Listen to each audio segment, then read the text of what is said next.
আমাদের এই প্রতিষ্ঠানে দেশের বিভিন্ন জায়গা থেকেই ফতোয়া জিজ্ঞাসা করার জন্য আমাদের পেজের মধ্যে নক করা হয়।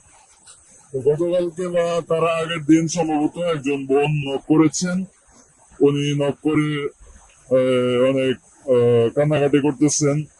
যে পরে জিজ্ঞাসা করলাম কি হয়েছে, তখন উনি বললেন যে আমাকে গত 2 বছর যাবত আমি একটা ছেলের সঙ্গে সম্পর্ক করেছি, কিন্তু যখন সম্পর্ক করেছি তখন আমি এটা জানতাম না যে ছেলেটা হিন্দু।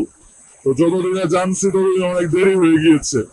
তার কাছে আমার অনেক মানে প্রেম করলে যা হয় আর কি, বর্তমানে বিভিন্ন খারাপ ছবি আদান প্রদান এরকম হয়ে গিয়েছে।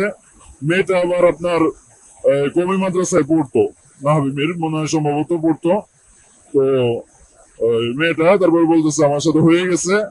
তারপরে ছেলে একদিন বলেছে যে তোমার সাথে যেহেতু এত সম্পর্ক হয়েছে, তাহলে এক কাজ করো, আমি তোমার মুসলিম হব, কিন্তু এর আগে তুমি আমার মা বাবার সাথে একটু এই মোলাকাত করো, একটু তাদেরকে দেখো তারা কেমন। যখন তাদের সঙ্গে এরকম সাক্ষাৎ করতে গেছে, ছেলে এসে নিয়ে গিয়েছে। ছেলের বাড়ি হচ্ছে গাজীপুরে মোবাইল।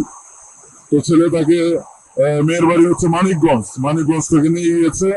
নিয়ে যাওয়ার পরে 5 দিন ছিল ছেলেদের বাড়িতে মেয়ে, এবং ছেলের বাবা এই মেয়েকে আর ছেলেকে একই রুমে রাখছে। তারপরে মেয়ে যখন 5 দিন পরে আসার পরে বুঝতে পারে যে সে প্রেগনেন্ট। তো তারপরে বাচ্চা নষ্ট করছে। যখন ছেলে জানতে পারছে যে ছেলের বাচ্চা মেয়ের পেটে আসছে, ঝামেলা হইতে পারে, তখন ছেলে কি করছে, বলছে ঠিক আছে আপাতত তুমি হিন্দু রীতি অবলম্বন করে আমার সাথে বিবাহ বন্ধনে আবদ্ধ হও, তারপরে আমি আবার পরবর্তীতে আমার ফ্যামিলিকে মানানোর পরে আমি মুসলমান হব। তো যখন এই কথা বলছে, মেয়ে রাজি হয়েছে। কোর্টের মাধ্যমে তারা এপিট করে মেয়ে হিন্দু হয়েছে। হওয়ার পরে বিয়ে হয়েছে। বিয়ে হওয়ার পরে শ্বশুর বাড়িতে ছিল 3 মাস। তো মেয়ে বলতেছে যে আমাকে ঠিক মতো খাইতে দেয় নাই, পড়তে দেয় নাই, আমার উপর অনেক টর্চার করছে, কিছু ঠিক মতো খাইতে দিত না, কিচ্ছু করতো না, বিভিন্ন সময় বিভিন্ন পূজা করানোর জন্য চেষ্টা করতো। তো এই সব চলতেছিল। তো যখন এলাকার মানুষ জানতে পারছে যে একজন মুসলমান মেয়েকে হিন্দু পরিবারে এরকম করতেছে, তখন এলাকার মানুষ বসে এটার একটা বিহিত করছে। বিহিতটা কি করছে, যে গত 3-4 দিন আগে মনে হয় সম্ভবত, যে মেয়েকে 2.5 লাখ টাকা দিয়ে দেওয়ার জন্য, তাইলে বিচার শেষ, আর কোনো বিচার নাই, আর কোনো কিছুই করে নাই।